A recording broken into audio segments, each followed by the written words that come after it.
Assalamualaikum warahmatullahi wabarakatuh. Halo teman-teman mahasiswa, bertemu kembali dalam sesi ke-6 Tuton Mata Kuliah Manajemen.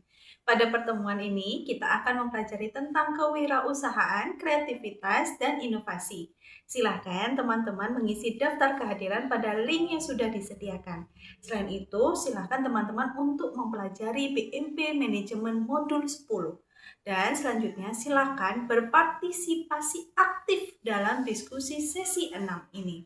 Rumusan capaian pada sesi ini adalah mahasiswa mampu menganalisis proses pengelolaan bisnis UMKM mulai dari ide bisnis, evaluasi kelayakan, dan pengelolaan bisnis UMKM.